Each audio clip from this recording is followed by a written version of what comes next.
여름이 찾아오면 시장 한쪽에 노랗게 반짝이는 참외더미가 제일 먼저 눈에 들어오죠. 값도 착하고 껍질만 살짝 긁어도 감돌아 나오는 향이 달콤하고 올 여름에도 맛있는 음식을 먹겠구나 하는 이 든든한 마음이 절로 들죠. 근데 이 막상 집으로 가져와서는 습관대로 껍질을 두껍게 깎고 속 쉬는 숟가락으로 긁어버린 뒤에 흰 과육만 아삭아삭 이렇게 드신 적도 많으시죠. 오늘은 그런 아까운 식습관을 말끔히 고쳐드리면서 참외 하나를 남김없이 활용해 여름철 피로나 붓기, 속더위, 혈압, 변비까지 잡는 노하우를 모두 알려드릴게요. 영상을 끝까지 보시면 참외를 이렇게까지 다양하게 쓸 수 있다니 하고 놀라실 거예요. 먼저 참외가 우리 몸에서 하는 일을 영양소별로 알려드리자면 과육 100g, 대략 성인 엄지 2마디 정도 길이 기준으로 보면 수분 92%에 당질 6%, 나머지가 미네랄이나 비타민, 섬유소예요. 수분이 압도적으로 많아서 갈증 해소용으로 좋을 뿐 아니라 단맛이 적당하게 돌아서 물만 들이켰을 때보다 체내 흡수가 빨라요. 여기에 칼륨도 약 260ml 내외가 포함되어 있는데 이 양은 같은 무게의 멜론보다 약 3배, 방울토마토의 2배 가까이 돼요. 칼륨은 나트륨을 잡아 끌어서 소변으로 함께 내보내므로 혈압이나 부종이나 열성, 두통을 줄여주고 근육 경련이나 부정맥을 완화하는 데도 필수적인 성분이죠. 또 하나 놓치기 쉬운 부분이 엽산이에요. 국내 농촌진흥청 분석 자료를 보면 과육 100g의 평균 이 43 마이크로그램, C 퇴자까지 포함하면 80 마이크로그램 이상이 들어있어요. 이는 사과, 포도, 복숭아의 약 10배, 바나나의 4배 수준이죠. 엽산은 적혈구를 건강하게 유지하고 혈관 내 호모시스테인을 분해해서 심혈관 질환 위험을 낮춰줘요. 임신 준비 비타민으로도 유명하지만 50대 이후 기억력 감퇴나 우울감에도 연관이 크다는 연구나 논문도 많아요. 여기에 베타카로틴이나 라이코펜, 플라보노이드 같은 색소형 항산화 성분, 쿠쿠르비타신, 팩틴, 토코페롤 같은 이 지용성 항산화제 성분도 꽤 들어있는데 문제는 이 성분들이 대부분 껍질과 씨 주변, 다시 말해 우리가 평소 버리는 부분에 몰려있다는 사실이죠. 과육만 드시면 참외 파워의 절반 이하만 얻는 셈이죠. 그래서 첫 번째 핵심 팁, 깨끗이 세척해 껍질째, 씨째, 퇴자까지 통째로 드신다예요. 농약 왁스가 걱정인데요? 하실 텐데 요령 간단해요. 베이킹소다 한 작은술이랑 식초 한 큰술을 찬물에다가 풀어서 5분 담그기, 부드러운 수세미로 문지르면서 흐르는 물에 30초 헹구기, 키친타올로 물기 제거해주고 바로 썰기. 이렇게만 해도 잔류농약이 80% 이상, 코팅왁스는 90% 이상 사라졌다는 실험 결과가 있어요. 꼭지를 중심으로 미세 균열이 생긴 부분은 칼로 살짝만 드러내면 껍질째 씹히는 식감이 오히려 적당히 쫄깃해지겠죠. 두 번째 팁은 이 속이 물러진 물참외는 과감히 버려야 돼요. 설사나 복통을 일으키는 주범은 씨가 아니라 저장 중 과육이 과발효돼 생긴 유기산 효모 때문이에요. 구별법은 손바닥으로 가볍게 두드렸을 때 통통 높은 게 아닌 퍽퍽 탁한 음이 나고 물에 담그면 가라앉아요. 꼭지 주위가 함몰이 되고 껍질이 울룩불룩하고 이런 특징이 보이면 그냥 미련 없이 버리세요. 참외와 함께 드시면 좋은 것들은 짠 반찬, 매운 찌개, 훈제고기, 젓갈류와 한 접시에 두는 것이 좋아요. 칼륨이 나트륨을 배출해서 짠맛 부담을 줄이고 팩틴이 위벽이나 장점막의 보호막을 만들어서 매운맛 자극을 완화시키죠. 특히 참외 깍두기가 좋은 예인데 껍질째 굵직굵직하게 깍둑 썰어서 굵은 소금 2%로 20분 절인 뒤에 고춧가루랑 다진 마늘, 액젓을 넣고 조물조물 무치면 이틀 뒤부터는 아삭한 피클 겸 김치로 변신하겠죠. 나트륨을 줄이면서도 청량한 단맛 때문에 젓갈 없이도 깊은 맛이 유지되고 냉장고에서도 3주 동안 싱그러움을 잃지 않죠. 혈당이 걱정이신 분들한테는 식전에 참외 100g에 레몬즙 한 숟갈을 뿌려서 10분 정도 천천히 씹어 드시도록 권해요. 천연과당이 췌장을 가볍게 자극해서 식사 후 인슐린 분비를 돕고 레몬산이 당 흡수 속도를 늦춰서 식후 혈당 스파이크를 완화해 줄 수가 있어요. 다만 이미 공복 혈당이 90 미만으로 낮으신 분은 식후 간식으로 옮기시는 것이 조금 더 안전하겠죠. 이 신장 기능이 떨어져서 칼륨을 제한받는 분이라면 어떻게 할까요? 물에 칼륨을 일부 우려내는 방법이 있는데 껍질째 큼직하게 썬 참외를 찬물 2컵, 레몬즙 2큰술, 얼음 몇 조각에 30분 담가두면 칼륨이 약 30% 정도 빠져나와요. 건져낸 뒤 바로 드시거나 화채나 샐러드에 활용하시면 좋겠죠. 레몬의 구연산 덕분에 색이나 향도 거의 변하지 않고 물론 의료진으로부터 1일 칼륨 1000ml에서 1500ml 이내 같은 구체적인 지침을 받으셨다면 그 범위 안에서 양을 조절하셔야겠죠. 참외를 이용한 5가지 간단한 조리법도 소개해드릴게요. 첫 번째는 참외 토마토 냉국인데 껍질째 채 썬 참외 1컵, 방울토마토 반컵, 오이 1줌, 양조 식초 3큰술, 소금 반 작은술, 얼음물 2컵, 들깨가루 약간. 새콤달콤한 국물에 토마토 참외의 이 베타카로틴이랑 라이코펜이 서로 흡수율을 높여서 눈 혈관 건강에는 좋죠. 두 번째는 참외 참외 껍질 차인데 껍질만 모아서 5mm 폭으로 자른 뒤에 60도의 오븐에 3시간 말려서 보관해 주시고 뜨거운 물 300ml에 한 큰술 넣고 5분 정도 우리면 이 노란빛 향기로운 차가 우러나는데 베타카로틴과 쿠쿠르비타신이 온전히 녹아 나와서 간 기능이나 피부 노화 예방에도 도움이 돼요. 세 번째는 참외 퇴자잼. 씨랑 퇴자만 200g 모아서 믹서로 곱게 간 뒤에 레몬즙 한 큰술, 차전자피 한 작은 술, 해밀스위트 한 큰술 넣고 약불에서 3분 정도 조리 냉장하면 굳으면 속이 투명한 황금잼이 완성되죠. 혈당 걱정 없이 요거트 토핑이나 전통주 안주로 한번 활용해보세요. 네 번째는 참외채 닭가슴살 냉채인데 껍질째 채 썬 참외 2컵이나 찢은 닭가슴살 100g, 다진 깻잎 3장, 오리엔탈 소스인데 참기름 1, 발사믹 1, 간장 반, 다진 파 하나, 깨소금 하나, 후추 약간 이렇게 비율로 넣고 지방은 줄이고 단백질 베타카로틴 섬유를 한 끼 해결할 수가 있어요. 60대 이상 근감소증 예방에도 훌륭하죠. 다섯 번째는 참외 셔벗. 껍질째 깍둑 전 참외 300g을 얼음 한 컵 무가당 요거트 2큰술이랑 민트잎 조금을 믹서에 넣고 갈아서 냉동해요. 그리고 30분마다 포크로 긁어주면 소르베 같은 살얼음 디저트가 완성이 되죠. 당뇨 환자도 안심할 정도로 이 혈당 지수가 낮고 땀에 지친 위장을 확 식혀줄 수가 있죠. 보관법은 크게 3단계로 나누면 편해요. 3일 이내 드시려면 아랫부분에 신문지나 키친타월 한 겹 깔고 통풍 잘 되는 상온에 둔 뒤 먹기 1시간 전에 냉장고에 넣어서 차갑게 껍질에 수분이 빠져서 과육이 더 단단해지죠. 일주일 정도 보관하시려면 신문지로 감싼 뒤 지퍼백에 공기만 살짝 빼고 야채 칸에 넣고 너무 꽉 봉하면 안쪽에 결로가 생겨 물참외로 변해요. 세워놓으면 바닥 압력을 줄여서 상처를 방지할 수가 있겠죠. 주위 음식도 간단히 짚고 갈게요. 참외는 청질이 차고 수분이 많아서 수박이나 빙과나 탄산음료랑 같이 한 번에 드실 때는 뱃속이 급하게 차가워져서 설사를 부를 수가 있어요. 반면에 삼계탕과 곰탕처럼 기름진 따뜻한 국물과는 궁합이 좋아요. 여름 복날에 옛 사람들이 삼복탕에 참외를 곁들인 이유가 바로 열은 내려주고 육류 지방은 잡아주고 칼륨으로 나트륨을 잡아준다는 과학적인 배경이 있었던 셈이죠. 미역이나 다시마 같은 이 갈조류를 동시에 많이 드시면 참외의 인이나 유황이 해조류 칼슘 흡수를 방해해서 미역국을 끓일 땐 참외 채수를 쓰더라도 맑은 국물만 우려내고 과육은 건져내는 편이 좋아요. 체질에 따라 건강 상태에 따라서 섭취할 때 주의사항도 있겠죠. 혈압이나 부종이나 심장 두근거림이 잦으신 분들은 하루에 200g 껍질째 식사 사이에 물 대신 천천히 드시는 게 좋고, 당뇨 있으신 분들은 식전혈당 90에서 약 120 구간일 때는 100g의 레몬즙, 식후혈당 180 이하일 때는 50g 정도 이내 드시는 게 좋고, 신장 투석이나 저칼륨식을 드셔야 되시는 분들은 레몬 수침법으로 칼륨을 일부 제거 후 70g 이하나 주 2회만 드시는 게 좋고, 위가 약하고 자주 설사를 하시는 분은 껍질은 얇게 치스틱처럼 벗겨내고 과육이나 퇴자를 소량씩 생강차와 함께 드시는 게 좋고, 임신이나 수유 하시는 분 하루 약 150g이면 엽산 120 마이크로그램 정도 확보가 되니, 다만 당뇨 전 단계면 식후보다 식전 간식으로 드시는 게 좋고, 어린이나 청소년들은 껍질째 깍둑 썰어서 냉동한 뒤에 얼음과 함께 스무디로 주시면 수분 비타민 섭취는 높일 수 있고 치아 부담은 줄일 수 있게 맛있게 드실 수가 있겠죠.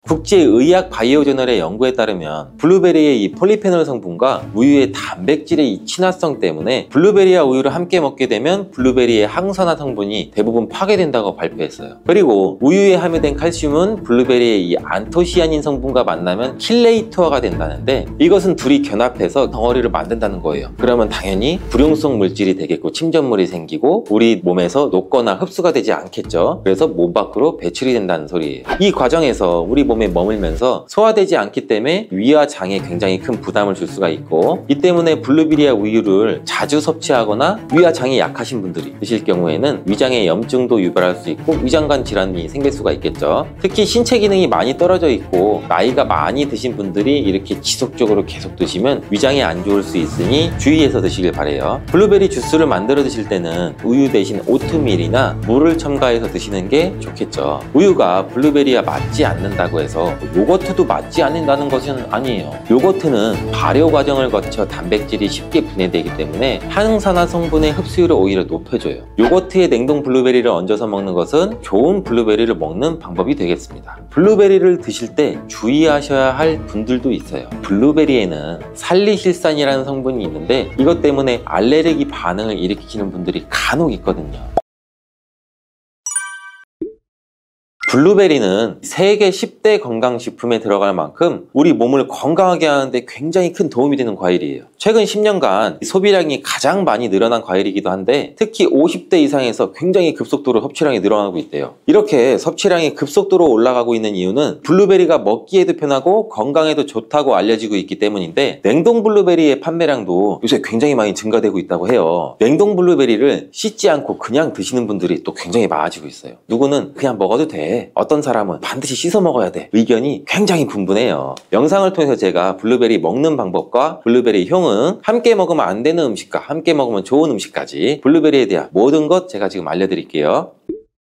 먼저 냉동 블루베리를 씻어야 되느냐 그냥 먹어도 되느냐 제가 정리해 드릴게요. 결론부터 말하자면 씻어서 드시는 것이 안전하다입니다. 먼저 냉동 블루베리를 구입하셨다면 식품의 유형을 한번 확인하시기 바래요. 식품 유형에 과체 가공품이라고 적혀 있다면 씻어서 냉동한 블루베리이기 때문에 그냥 드셔도 되시긴 해요. 근데 식품 유형에 농산물이라고 표기가 되어 있다면 이것은 씻지 않고 냉동되어 유통된 블루베리이기 때문에 반드시 씻어서 드시는 게 좋아요. 근데 간혹 식품 유형이 표기가 되어 있지 않은 제품들도 있는데 이런 제품은 당연히 씻어 드시는 게 좋겠죠. 2022년 한국소비자연맹에서 현재 시중에 판매되고 있는 냉동과일, 블루베리, 망고, 딸기 등등 제품을 선정해서 안전성 평가를 했는데 과체 가공품 같은 세척과일 제품에서 미생물, 잔류농약, 곰팡이, 독소 등의 검사에서 규격 기준에는 적합하긴 했지만 이 미생물과 잔류농약이 검출된 제품들도 있었어요. 이 자료를 바탕으로 한다면 이 냉동 블루베리 제품도 이미 씻어서 유통이 되고 있다고 할지라도 한 번 정도는 씻어 드시는 게 좋겠어요. 블루베리 씻는 방법은 흐르는 물에 약 30초 정도만 씻어주면 되는데 깨끗이 빡빡 씻는다고 블루베리를 물에 오래 담가두거나 흐르는 물에서도 오래 씻으면 안 돼요. 블루베리에 함유된 안토시아닌 성분은 수용성이기 때문에 영양소가 다 빠져나가 버릴 수 있어요. 잔류 농약 또한 수용성이기 때문에 흐르는 물에 약 30초 정도만 씻어도 충분하니 걱정 말고 드셔도 괜찮습니다. 블루베리는 특별히 생과일보다 냉동 블루베리가 이 안토시아닌 함량이 높다고 해요. 이 시드니의 뉴사우스 웨일즈 대학의 연구진이 블루베리를 건조, 냉장, 냉동했을 때 핵심 영양소가 어떻게 변화되는지 실험을 했는데 안토시아닌의 함량이 블루베리 1g당 생과일일 때는 7.2mg, 냉장 보관했다가 2주가 지났을 때는 5.7mg로 줄었고 건조했을 때는 4.3mg로 더욱 줄었대요. 근데 냉동 한 달 후에는 8.1mg으로 오히려 생과일 때보다 늘어났고 냉동 3달이 지나자 7.9mg로 소폭 줄었지만 역시 생과일 때보다 많은 함량이 확인되었다고 해요. 실험 결과로만 보면 블루베리는 냉동으로 드시는 것이 가장 많은 영양분을 섭취할 수 있다는 말이 되겠네요. 추가로 눈 건강이나 심혈관 질환, 당뇨 등에 도움이 많이 되는 시중에 이 안토시아닌 함량이 개런티된 영양제도 많이 나와 있으니 꼭 블루베리나 빌베리와 같은 영양제를 드시려면 건강기능 식품으로 제조된 안토시아닌이 최소 50mg 개런티된 제품을 드시는 게 굉장히 좋겠죠. 그렇다면 다른 채소나 과일은 냉동했을 때 핵심 영양소의 함량이 어떻게 될까요? 이 영양소에 따라 보존력이 강한 것도 있고 약한 것도 있는데 딸기의 한 종류인 이 라즈베리는 폴리페놀 성분이 핵심 영양소예요. 생과일일 때보다 냉동일 때가 킬로그램당 폴리페놀 함량이 약 100mg 정도 상승하는 것으로 나타났고 당근의 경우에는 핵심 영양소가 이 베타카로틴이라는 거 많이들 알고 계시잖아요. 냉동 보관했을 때 3개월이 지나면 베타카로틴의 함량이 현저히 떨어져요. 이렇듯 냉동 채소, 냉동 과일은 핵심 영양 성분에 따라서 함량이 높아질 수도 있고 낮아질 수도 있어요.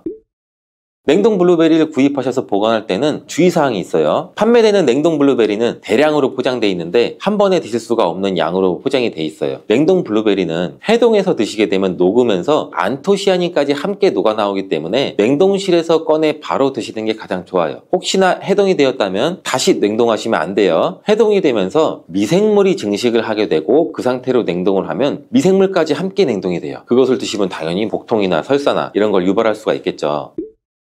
블루베리의 핵심 영양소인 안토시아닌은 폴리페놀의 일종으로 식물에 굉장히 많이 함유된 청자색을 띠는 성분이에요. 블루베리의 색깔이 짙은 보라색을 띠는 것은 바로 이 안토시아닌 성분 때문에 그런데 안토시아닌의 과일변 함량에서는 빌베리, 블루베리가 가장 높은 함량을 가지고 있는 것으로 알려져 있는데 안토시아닌 함량이 높고 좋은 빌베리일수록 우리가 먹었을 때 입안에 보랏빛으로 착색이 심하게 되는 경우가 많나요. 인공색소가 아니기 때문에 전혀 걱정 안 하셔도 되고 10분 정도 지나면 자연 자연히 없어지니 시중에 빌베리, 블루베리가 포함된 건강기능 식품을 드셨을 때 오히려 착색이 되더라도 전혀 걱정하지 않으셔도 돼요. 안토시아닌의 가장 큰 효능은 눈을 건강하게 한다는 것. 이 안토시아닌은 로놉신의 제합성을 촉진시켜서 이 시력을 보호하고 백내장이나 안구건조 등 망막염 등 눈질환을 예방하기도 해요. 눈의 피로와 노화를 방지해서 초기 근시도 예방하는 것으로 알려져 있는데, 강력한 항산화 물질인 이 안토시아닌은 우리 몸의 활성산소를 제거해서 세포의 노화를 방지해 주는데 뇌 세포의 노화까지 같이 예방을 해준다고 해요. 폴리페놀 성분인 이 안토시아닌은 우리 뇌의 신경세포를 보호해주고 신경 전달 물질의 분비를 촉진시켜 뇌 기능도 향상시켜주면서 뇌의 해마를 자극해서 기억력도 향상시키고 치매를 예방하는 데도 도움을 줄 수가 있다고 해요. 이 테로스틸벤 성분이 뇌의 신경 전달 물질인 도파민과 노르에피네프린의 분비를 촉진시켜서 집중력을 향상시키는 데에도 도움을 주는 것으로 알려져 있고요. 간단히 말하자면 블루베리를 꾸준히 섭취하시면 기억력, 집중력을 향상시키고 치매를 예방하는 데에도 조금이나마 도움을 줄 수 있다는 거예요. 또한 활성산소를 제거하는 이 안토시아닌은 피부 미용에도 굉장히 좋은 효능을 발휘하는데, 이 피부 노화를 방지할 뿐만 아니라 염증을 제거하고 억제하는 효과도 있어 여드름 피부를 개선하는 데에도 도움이 돼요. 또한 비타민과 미네랄이 풍부해서 피부를 건강하게 유지하고, 풍부한 안토시아닌과 비타민C는 피부의 수분을 유지하는 데도 도움을 주고 주름도 예방하고 피부 톤도 밝게 하는 데도 도움을 줄 수가 있죠. 그리고 풍부한 식이섬유는 장의 운동을 촉진시켜주고 장내의 노폐물도 흡착하고 배출을 시켜서 피부 트러블 개선하는 효과도 같이 가지고 있어요. 나이가 들면서 머리 숱도 줄어들게 돼서 탈모를 걱정하시는 분들도 굉장히 많은데, 블루베리가 탈모 예방에도 굉장히 효과적이에요. 블루베리에 들어있는 이 안토시아닌은 튼튼한 모발이 자라날 수 있도록 모낭세포를 자극해주고 두피세포의 노화를 예방해서 탈모를 또 예방하게 되는 거예요. 블루베리에 함유된 또 비타민C는 머리카락 조직 형성에 필수적인 성분이고 콜라겐 생성을 촉진시킬 수 있는 성분이어서 모발을 강화하고 두피 건강을 증진하는 데에도 굉장히 큰 도움이 돼요. 항산화 성분이 안토시아닌은 머리카락 세포도 송산시키는 이 자유라디칼을 제거하고 머리카락 손상을 예방하는 데 도움이 돼서 탈모를 또 예방하는 그런 원리죠. 블루베리는 당뇨의 위험이 있는 분들한테 굉장히 큰 도움이 되거든요. 블루베리, 빌베리는 혈당 수치를 낮춰주고 당분을 에너지원으로 사용하는 이 신진대사의 과정을 촉진해주는 효능이 있어요. 미국의 당뇨병 협회는 빌베리, 블루베리를 당뇨병 슈퍼푸드라고 부르면서 블루베리를 꾸준히 드시면 인슐린 감수성을 향상시키고 혈당을 낮추는 데 도움이 된다고 발표했어요. 블루베리에 대한 연구를 굉장히 많이 진행을 했는데, 하루에 약 150g의 블루베리를 섭취한 실험군은 혈당 스파이크의 발생이 현저히 낮아졌고 인슐린 수치 또한 낮아진 것으로 확인되었다고 발표했어요. 블루베리에 함유된 이 안토시아닌 뿐만 아니라 칼륨, 비타민 B6는 또 심장 건강을 지키는 데 굉장히 큰 도움을 주는데, 이 성분은 우리 몸의 콜레스테롤과 혈액의 지방을 감소시켜서 혈액순환을 또 원활하게 해준다고 해요. 이러한 효능으로 심장마비나 협심증을 일으키는 죽상동맥경화증을 예방하는 데 굉장히 큰 도움을 주게 되죠. 또한 호모시스테인이 우리 몸에 과다하게 축적이 되면 혈관을 손상시켜요. 그리고 혈전을 생성해서 이 심장마비, 뇌졸중 이런 심혈관 질환을 유발할 수 있는데, 블루베리의 풍부한 엽산과 비타민 B6는 호모시스테인의 축적을 방지해서 심혈관 질환도 예방할 수가 있어요. 블루베리를 많이 드시는데 이 블루베리 잎에는 관심이 별로 없는 것이 사실이에요. 블루베리 잎이 열매의 항산화 효능보다는 뛰어나다고 하는 사실 알고 계신가요? 블루베리 잎은 열매보다 이 안토시아닌 함량이 또 높고, 또한 폴리페놀의 일종인 클로로겐산의 함량도 높아서 열매보다 항산화 효과가 20배에서 30배 정도 높은 것으로 알려져 있어요. 굉장히 놀랍지 않아요? 이러한 블루베리 잎은 차로 우려서 드시면 되는데, 물 1리터 정도에 잎 약 4g 정도를 넣고 10분 정도 끓인 후에 식혀서 드시면 돼요. 블루베리가 새콤달콤 맛이 난다면 블루베리 잎차는 구수한 맛이 나더라고요.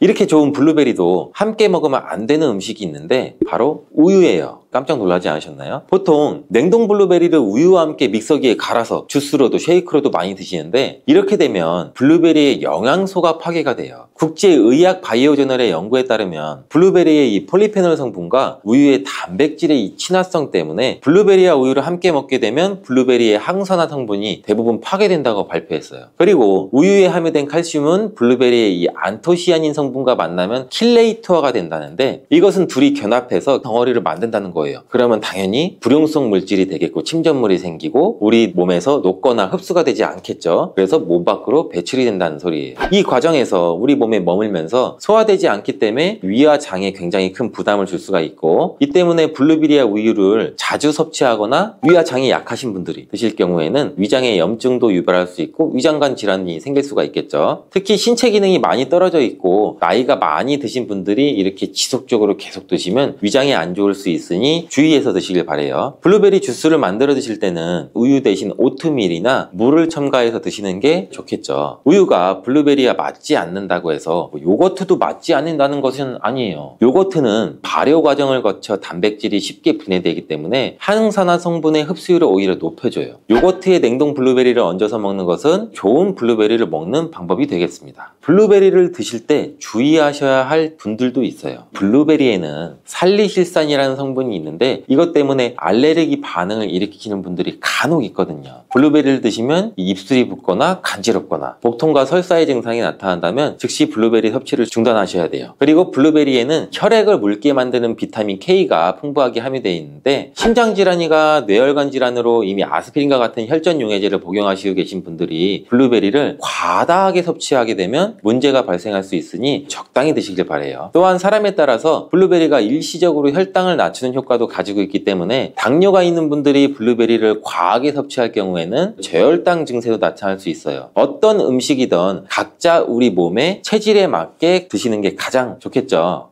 고혈당 상태에 놓인 경우에는 건강이 더 악화되기 쉬워요. 이러한 인슐린 저항성도 증가되고 만성적인 염증으로 인해서 콜린이 역할을 제대로 하지 못하게 돼요. 이러한 혈관 내의 싸움은 고혈압이나 동맥경화와 같은 심혈관 질환을 일으키고 인슐린 분비 이상으로 당뇨병까지 초래할 수 있고 만성염증은 암이나 치매의 뇌질환 같은 경우로 유발할 가능성도 있습니다. 그렇기 때문에 건강을 생각한다면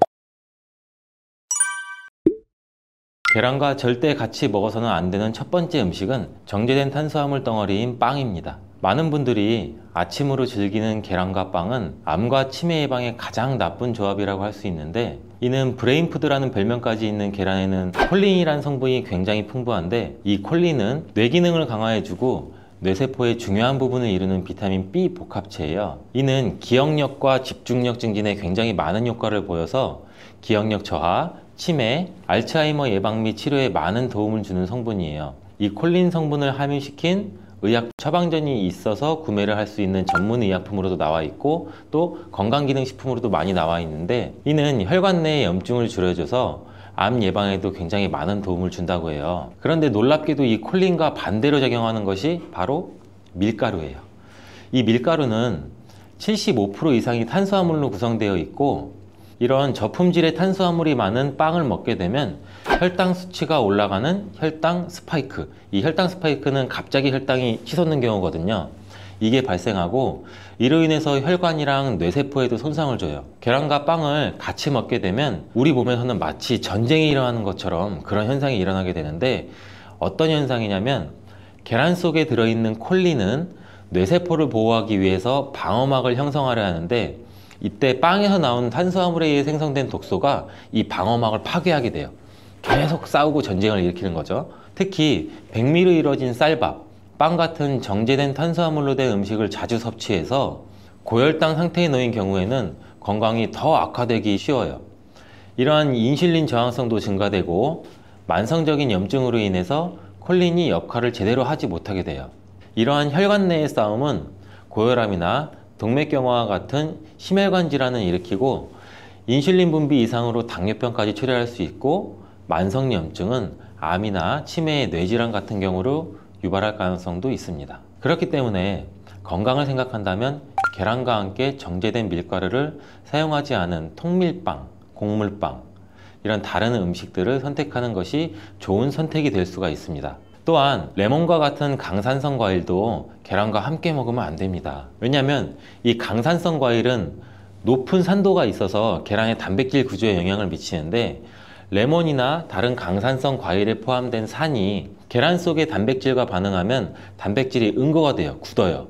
그래서 소화가 어려워질 수가 있고, 이를 통해서 위나 소화기관 내에서 단백질 응고를 유발시켜서 소화 과정도 방해하고 우리가 더부룩해지고 소화로 인한 질병이 발생할 수 있는 거죠. 특히 단백질의 소화랑 흡수가 저해되면 속이 더부룩한 불편함으로 시작돼서 심한 경우에는 배가 아픈 복통, 그리고 설사와 같은 증상이 나타날 수 있는데, 계란을 섭취할 때는 레몬이나 다른 강산성 과일과 함께 드시는 것을 피하는 게 좋습니다. 두유와 콩국물과 계란을 함께 같이 먹는 것도 좋지 않습니다. 아침 식사로 두유와 계란을 드시거나 체중 관리와 다이어트를 위해 섭취하는 분들이 굉장히 많아지고 있는데, 이 두유 속에 들어있는 트립신이라는 성분이 있는데, 이는 계란에 들어있는 알부민과 같이 결합해서 영양소를 파괴하게 돼요. 이 계란은 노화로 인해서 근육 손실과 근육 감소증에 예방이 되는 우수한 단백질을 굉장히 많이 포함하고 있는데, 계란 자체에는 비타민도 풍부하고 미네랄도 풍부해요.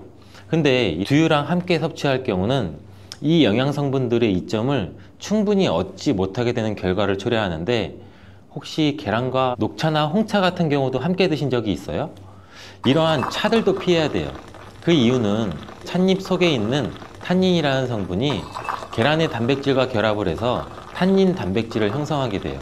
이는 우리 위랑 장에 문제를 일으킬 수 있고, 이 탄닌 단백질은 우리 몸의 장의 연동운동, 올라가고 내려가고 장이 주물떡거리고 우리가 변을 잘 보아야 되는데, 이런 장의 연동운동까지도 늦추게 되고, 또 장내 환경도 악화시켜서 변비를 유발할 수도 있고, 아니면 발암물질의 체내 흡수 가능성을 높일 수가 있어요. 이렇게 탄닌과 계란의 조합이 건강에 악영향을 주기 때문에 계란과 감을 함께 드시는 것도 안 좋습니다. 계란을 먹은 뒤에 감을 드시면 가벼운 두통과 설사, 그리고 구토 증상까지 나타날 수 있으며, 심각한 경우에는 급성 위장병이 나타날 수 있고 또 폐결석도 나타날 수 있어요. 이런 이유도 감에 들어있는 탄닌 성분이 단백질 소화 기능을 방해하기 때문인데요. 이러한 탄닌은 위와 소화기관 안에서 단백질과 결합해서 덩어리를 형성하고 단백질의 분해 요소일 작용을 방해하기 때문입니다. 계란과 함께 섭취할 때는 탄닌이 들어있는 음식은 위험할 수 있습니다. 또 하나, 계란과 절대 함께 먹으면 안 되는 음식 중으로는 햄과 같은 가공육이 있습니다. 계란과 가공육의 조합은 정말 최악인데요. 계란은 고단백질인 필수 아미노산 비타민 B군을 풍부하게 함유하고 있지만, 가공육과 같은 햄은 나트륨과 포화지방이 높은 경향이 많아요. 이런 가공육은 과도한 나트륨의 섭취랑 포화지방의 증가로 이어질 수 있으며, 이를 계속 섭취하게 되면 혈관에 나쁜 콜레스테롤이 축적돼서 동맥경화와 같은 심장병, 뇌졸중, 이런 심혈관 질환 위험도 증가시킬 수가 있습니다.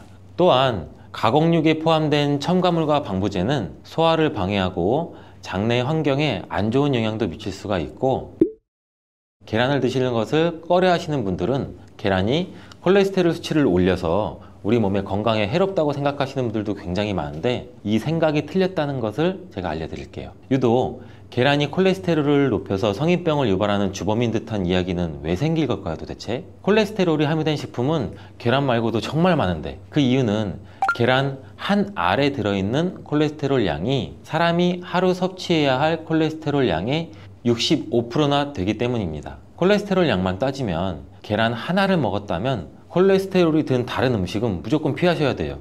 근데 놀랍게도 계란은 이렇게 많은 콜레스테롤을 가지고 있는 동시에 콜린이라는 영양소까지 다량 함유하고 있어요. 이 콜린은 나쁜 콜레스테롤을 간으로 옮겨서 제거하는 기능도 갖고 있는데, 좋은 콜레스테롤인 HDL 수치도 같이 높여주는 거예요. 따라서 계란의 콜레스테롤은 콜린에 의해서 자연스럽게 좋은 콜레스테롤로 전환이 된다는 거죠. 그래서 계란을 한두 개 더 먹어도 전혀 문제가 되지 않아요. 만약 중증 심혈관 질환에 걸린 경우가 아니라면 일반적으로 하루 두세 개 정도의 계란 섭취는 건강을 지키는데 큰 도움이 될 수 있습니다. 이제 콜레스테롤 걱정 없이 우리 모두 계란을 먹어도 되겠죠? 당뇨가 있으신 분들도 마찬가지예요. 50대 이후가 되면 당뇨 환자가 급격히 많아지게 되는데, 당뇨는 정말 무서운 병이에요. 당뇨는 당뇨 한 가지만으로도 위험하지만, 당뇨로 인한 고혈압, 심근경색, 뇌졸중, 치매, 다른 질병을 유발시키기 때문에 그런데, 당뇨의 원인 중 하나는 비만이 있는데, 이 비만 관리가 바로 당뇨 관리로 직결된다고 해도 과언이 아니죠. 근데 비만을 일으키는 원인 중 하나가 아침을 먹지 않는 것이라는 사실 여러분들 알고 계신가요? 이 경희대학교 연구팀이 발표한 논문에 따르면 아침 식사를 먹지 않는 사람은 그렇지 않은 사람보다 이 비만 위험이 1.5배나 높았고 당뇨병 위험은 무려 2.1배나 높았습니다. 이렇듯 아침 식사를 거르면 우리 몸의 대사가 천천히 느려지면서 혈당 조절에도 좋지 않은 영향을 미치게 되는데, 이런 위험은 젊었을 때 발생하지 않아요. 차곡차곡 쌓여서 특히 중년 이후에 더 크게 나타나는데, 나이가 들면서 기초 대사량이 줄어들고 활동량도 감소하고 근육량도 감소하기 때문입니다. 따라서 나이가 들어갈수록 우리는 아침 식사뿐만이 아니라 규칙적인 식사를 하는 습관이 매우 중요한데요. 아침 식사에 가장 좋은 음식이 바로 계란입니다. 계란에는 우리 몸에 꼭 필요한 다양한 영양소가 풍부하게 들어있기 때문인데, 특히 당뇨 때문에 고생하시는 분들 굉장히 많으시죠. 이 당뇨 때문에 고생하시는 분들에게는 최고의 식품이라고 할 수가 있어요. 우선 계란에는 고품질의 단백질이 굉장히 많이 들어있는데, 계란 한 개에 약 6g 정도가 들어있고, 이 단백질이 포만감도 오래 유지시켜줘서 과식도 예방하는 데 굉장히 많은 도움이 되고, 또 이 단백질은 혈당을 조절하는 호르몬인 인크레틴이라는 호르몬 분비를 촉진시켜서 식후 혈당이 급격히 상승하는 혈당 스파이크도 억제하고 안정적으로 유지하는 데 굉장히 효과가 좋습니다. 이뿐 아니라 계란 노른자에 있는 비타민 D, 비타민 B, 콜린 등 중요한 영양소들이 풍부하게 들어있어 비타민 D는 인슐린 분비와 감수성을 높이고 면역력도 길러주고, 콜린은 간 건강에 도움을 줘서 지방간을 예방하는 데 굉장히 효과적인 성분입니다. 이 지방간은 비만과 당뇨의 위험 요인 중 하나인데, 이렇게 좋은 계란도 함께 먹으면 우리 몸에 보약이 되는 굉장히 좋은 음식들이 있는데, 더욱 풍부한 영양을 섭취할 수 있고 당뇨와 비만 관리에도 도움이 되는 음식들이 있어요. 계란과 토마토는 빼놓을 수 없는 최고의 음식 궁합입니다. 계란과 토마토, 이 둘의 궁합은 영양학적으로만 보더라도 굉장히 이상적이에요. 계란은 아까 말씀드렸듯이 단백질, 비타민 B군, 그리고 필수 아미노산을 굉장히 많이 함유하고 있는데, 한편 토마토는 우리가 흔히들 많이 알고 계시죠. 비타민 C, 그리고 항산화 물질인 라이코펜을 굉장히 많이 함유하고 있어요. 그래서 이들이 만날 때 서로의 영양적 가치가 굉장히 배가 되는 거죠. 토마토 속의 라이코펜은 지방에 용해되기 때문에 계란과 같이 먹을 때 그 흡수율이 굉장히 높아지는데, 이러한 조합은 우리 심혈관 건강을 지키고 면역력을 높이는 데 아주 효과적이고, 토마토에 들어있는 비타민 C는 계란에 들어있는 철분의 흡수를 돕기 때문에 빈혈 예방에도 굉장히 좋습니다. 우리 철분제 드실 때 흔히 비타민 C와 같이 섭취하라고 말씀드리잖아요. 이와 같은 이유 때문인데, 또 하나를 보면 올리브유를 두른 팬에 계란과 토마토를 넣고 살짝 볶아 드시면 아침에 최고의 식단이 될 수 있습니다. 요즘 또 아보카도 식단도 굉장히 인기가 많은데요. 흔히 지중해 식단 뭐 이렇게 말씀을 많이들 하고 계시죠. 계란과 아보카도도 굉장히 좋은 궁합인데, 계란에는 매번 말씀드리지만 굉장히 많은 영양소가 있는데, 아보카도에 함유된 건강에 좋은 지방산, 특히 오메가3 지방산과 비타민 E를 많이 갖고 있어 이 두 가지 재료가 만나면 서로가 영양적 시너지가 굉장히 폭발합니다. 이 아보카도 속의 건강한 지방은 계란이 단백질 흡수를 더욱 좋게 하고 흡수율을 더욱 높입니다. 또 계란 속에 있는 비타민과 무기질은 아보카도의 지방산을 흡수하는 데 도움을 주고, 이러한 조합은 심혈관 질환 그리고 뇌 건강에 굉장히 긍정적인 효과도 주고 전반적으로 건강을 굉장히 많이 향상시키는 효과도 같이 갖고 있는데, 이 아보카도와 계란을 함께 먹음으로써 식이섬유와 건강한 지방의 결합이 우리 몸의 포만감도 높이고 장내 환경을 굉장히 많이 개선을 시킬 수가 있습니다. 간단하게 아보카도와 계란 샐러드를 아침에 만들어 드시면 어떨까요? 계란을 또한 채소와 함께 드시면 비타민의 흡수율도 증가시킬 수가 있어요. 특히 호박을 섭취하면 부교감 신경을 활성화시켜서 마음을 안정시키고 또 불안감 및 긴장을 완화시켜 주는데 높은 효능을 발휘합니다. 스트레스는 만병의 근원이라고 하는데, 이 계란과 호박을 함께 드시면 스트레스는 물론 몸의 피로도 같이 줄여주기 때문에 비타민 A와 베타카로틴이 많은 호박을 섭취하면 또 눈 건강에도 굉장히 유익하다고 합니다. 계란에 함유된 루테인과 지아자틴과 같은 카로티노이드 성분과 함께 작용하여 강력한 항산화 효과를 발휘하고 망막을 보호하고 황반색소 밀도도 유지시키고 녹내장 또 퇴행성 안구 질환의 발병률도 낮춰줄 수 있습니다.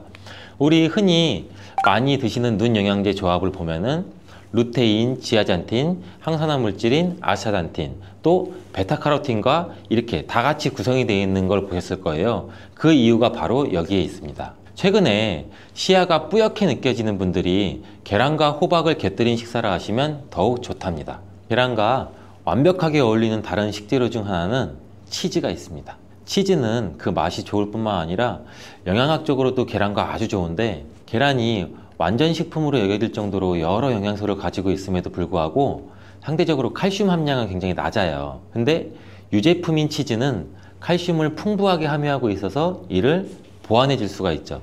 특히 유제품 중에서는 치즈는 계란과 굉장히 잘 어울리는데, 치즈는 발효된 우유에서 만들어지면서 그 발효 과정에서 유산균이 작용해 단백질 함량이 감소해서 과다한 단백질의 섭취를 피하면서도 서로 영양적 혜택을 굉장히 많이 보완할 수가 있어요. 이 사과도 계란과 정말 잘 어울리는 식품인데, 다양한 영양소가 계란에 굉장히 균형 있게 포함되어 있는데, 이 비타민 C와 식이섬유가 상대적으로 적은 편이라는 점에서 사과가 이를 완벽하게 보완해 줄 수가 있어요. 사과는 비타민과 식이섬유가 많아서 장 기능을 활성화하고 배변을 원활하게 하는 데 기여할 뿐만 아니라 혈관에 누적된 해로운 콜레스테롤도 없애 동맥경화, 심장질환, 뇌졸중 등 심혈관 질환을 예방하는 데 도움을 많이 줘요. 특히 단백질 소화에 매우 이롭다는 점에서 계란 섭취 후 소화가 약간 더부룩하게 느껴지시는 분들이라면 이때 사과를 드신다면 소화액 분비를 촉진시켜서 소화를 도움을 줄 수 있습니다. 오늘도 똑똑하고 건강한 식습관을 위해 노력해보면 어떠신가요? 건강한 습관이 나를 만든다. 잊지 않기를 바라겠습니다. 인슐린 저항성은 혈당을 낮추는 호르몬인 인슐린에 대한 신체의 반응이 감소함으로써 근육이나 지방세포가 포도당을 잘 섭취하지 못하게 되고, 이를 해결하고자 더 많은 인슐린이 분비가 돼서 여러 문제를 유발하는 것을 의미해요. 바로 이 대사증후군을 완화시키는 데는 배가 큰 도움이 되는데, 45세에서 65세 40명 정도를 대상으로 12주 동안 배를 섭취하게 한 후에 배를 섭취하지 않는 대조군과 비교를 한 실험이 있었어요. 이 실험에서 12주 동안 배를 섭취한 사람들은 수축기 혈압이 4에서 5 정도 낮아졌고, 허리둘레 또한 줄어드는 게 확인이 되었죠. 배는 단맛이 좋지만 배는 가을과 겨울에 먹는 대표적인 과일로 우리나라에서는 선물로도 굉장히 많이 선호하는 과일이죠. 배에는 많은 효능이 있을 뿐 아니라 잘못 드시면 오히려 건강을 해칠 수도 있는 과일이에요. 건강을 해칠 수도 있다니 깜짝 놀라셨죠? 너무 걱정하지 마세요. 영상을 통해 배에 대한 모든 것을 한번 알아가실 수 있을 거예요. 배의 11가지 효능과 어떤 분들이 배를 드실 때 주의하셔야 되는지, 또 배를 고를 때는 어떤 배가 좋은지 고르는 방법, 그리고 보관 시 주의사항까지 제가 지금 바로 알려드릴게요. 배 하면 무엇이 떠오르시나요? 저는 이 어릴 적 추운 겨울에 이불 뒤집어 쓰고 집에서 옹기종기 앉아서 저희 어머니께서 깎아주신 배 한 쪽씩 먹으면서 도란도란 얘기하고 이랬던 기억이 나는데, 겨울에 감기에 걸려서 기침이 심해지면 어머니께서 이제 배 하나를 가져다가 가운데를 이제 동그랗게 C 부분을 파내시고 꿀을 넣어서 끓여주셨던 그런 기억도 나요. 이미 알고 계시겠지만 배는 기침이 심할 때 증상을 완화시키는 효능을 가지고 있고,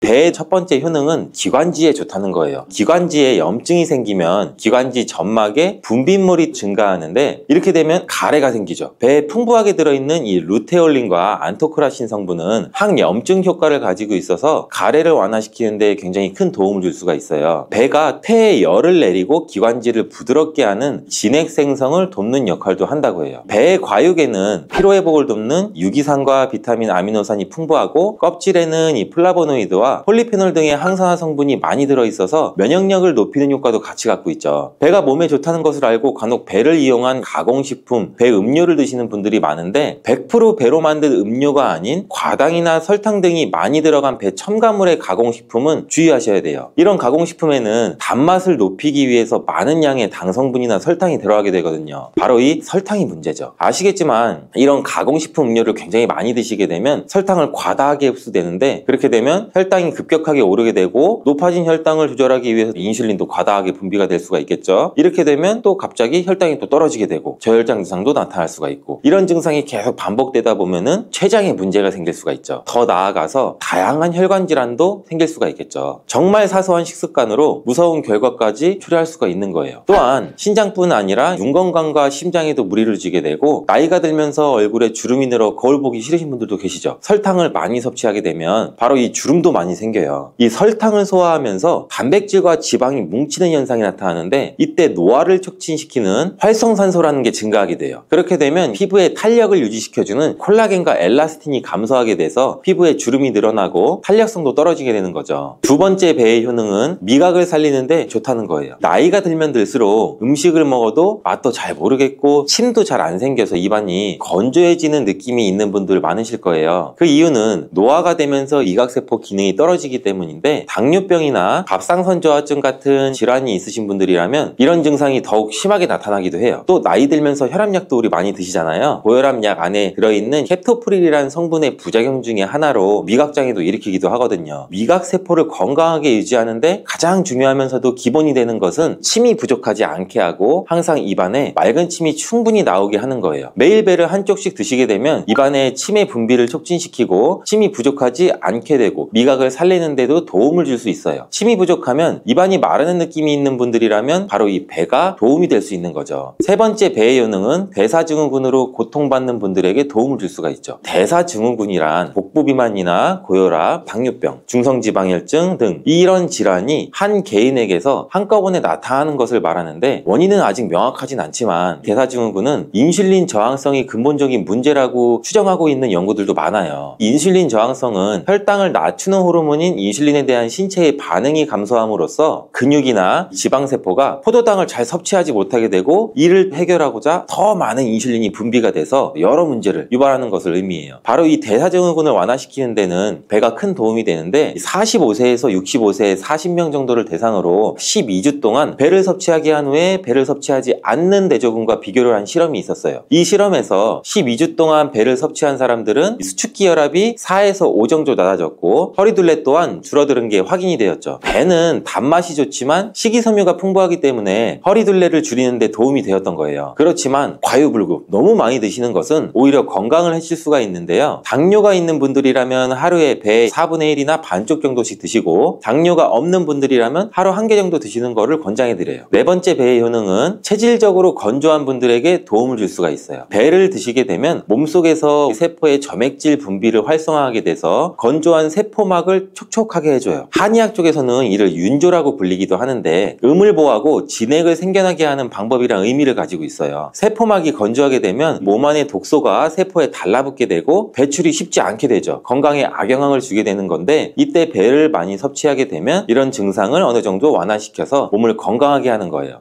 47만 8천 명 정도를 대상으로 한 폐암 발병률과 식이 패턴의 연관성에 대한 연구에서도 증명이 되었는데, 채소보다 과일을 자주 먹게 되는 사람에게서 폐암의 발병률이 낮았다고 해요. 그리고 특별히 과일 중에서 배를 섭취한 그룹에서 폐암 발병률이 낮게 나왔어요. 다섯 번째 배의 효능은 변비를 완화시키는 효능도 있어요. 어르신들 보면 변비 때문에 고통스러우신 분들이 많이 계신데요. 저희 아버지도 한동안 변비 때문에 많이 힘들어 하셨는데, 변비가 있는 분들이 하루에 한쪽씩 배를 드시면 굉장히 큰 도움도 받을 수가 있어요. 배에 많이 함유되어 있는 식이섬유와 수분으로 인해서 장운동을 활발하게 하고 변을 무르게 해주는 효과도 갖고 있어서 변비에 도움을 줄 수가 있죠. 여섯 번째 배의 효능은 당뇨로 인한 갈증을 느끼는 분들한테 도움을 줄 수가 있어요. 배는 소갈증으로 힘든 분들에게 약으로 처방될 만큼 좋은 과일인데, 당뇨가 있는 분들이 과일 드시기에는 부담스럽잖아요. 배는 당을 천천히 올리는데 좋은 대표적인 과일이에요. 단단한 과일들은 당이 있어도 식이섬유가 풍부해서 혈당을 천천히 올라가게 하는데 도움을 줄 수 있고요. 배의 혈당 지수도 35 정도로 낮기 때문에 당뇨가 있는 분들도 안심하고 드실 수가 있어요. 주의하실 사항은 과일을 드실 때 식사하시기 전에 드시는 게 좋고, 식사 후 바로 드시면 별로 좋지 않아요. 식사 전에 드셔야 되는 이유는 여러 가지가 있는데, 배를 식사 전에 섭취하게 되면 탄수화물의 섭취를 줄일 수가 있죠. 그 이유는 공복감을 줄여줘서 식사량을 줄일 수 있게 하기 때문이고, 콜레스테롤 수치도 줄이는 효과, 혈당과 혈압을 줄이는 데도 도움이 될 수가 있어요. 일곱 번째 배의 효능은 숙취를 완화시키는 데 도움을 준다는 거예요. 숙취해소 음료하면 생각나는 것이 뭐가 있으세요? 바로 콩나물 해장국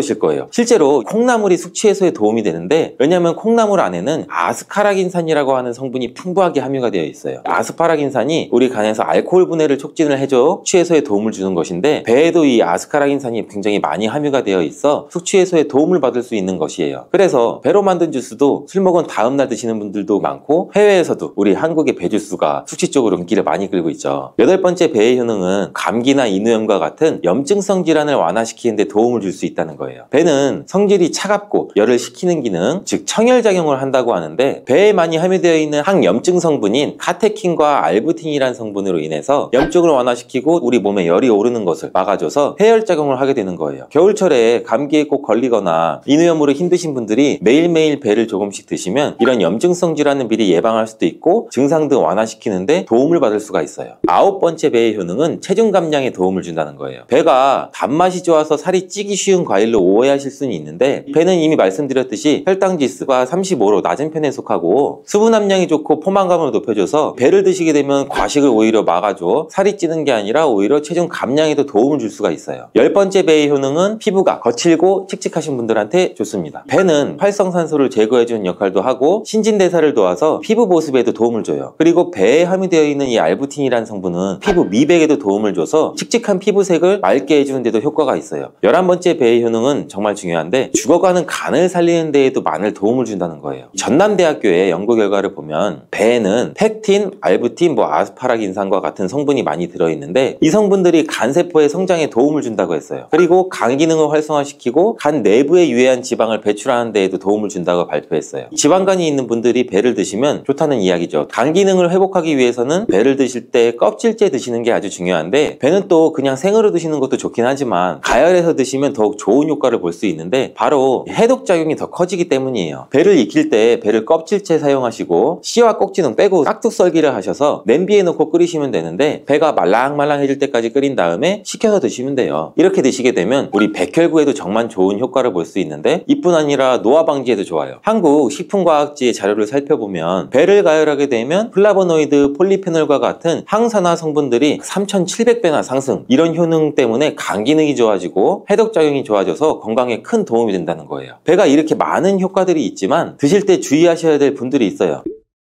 첫 번째는 몸이 찬 분들이에요. 수족냉증이 있거나 뱃속이 차가워서 소화를 잘 못 시키시는 분들은 배를 많이 드시면 좋지 않아요. 배가 찬 기운을 갖고 있다고 말씀드렸잖아요. 바로 이 때문에 몸이 찬 분들이 배를 드시게 되면 체온이 더 떨어지고, 그렇게 되면 혈액의 흐름에도 어느 정도 영향을 미칠 수가 있겠죠. 또한 배가 소화 기능에 좋은 기능도 있지만, 속이 찬 분들이 배를 드시면 소화기관이 더욱 차갑게 돼서 소화가 더 안 되는 일이 발생될 수가 있는 거예요. 두 번째로 배를 드실 때 주의할 분들은 신장이 약한 분이에요. 배에는 수분이 많아서 다른 좋은 점들도 있지만, 신장이 약한 분들이 배를 너무 많이 드시게 되면 수분으로 인해서 이뇨작용이 오히려 활발하게 일어나는데, 이로 인해서 오히려 수분의 손실이 심해질 수도 있고 소변이 농축돼서 신장에 무리를 줘서 결석 같은 것도 유발하게 될 가능성도 가지고는 있어요. 배를 보관하실 때 주의사항 한 가지를 알려드릴게요. 배와 많이 드시는 과일이 사과인데, 함께 드시게 되면 사과와 배에 좋은 성분들이 시너지 효과를 발휘해서 건강에는 많은 도움을 주게 돼요. 보관할 때는 근데 다르죠. 배와 사과를 같이 보관하게 되면 사과에서 분비되는 이 에틸렌가스가 배를 오히려 빨리 상하게 돼요. 이 에틸렌가스는 대표적인 식물 노화 호르몬인데, 사과는 바로 이 에틸렌이 많이 분비되기 때문에 배와 사과는 따로 보관하시는 거를 추천드리겠어요.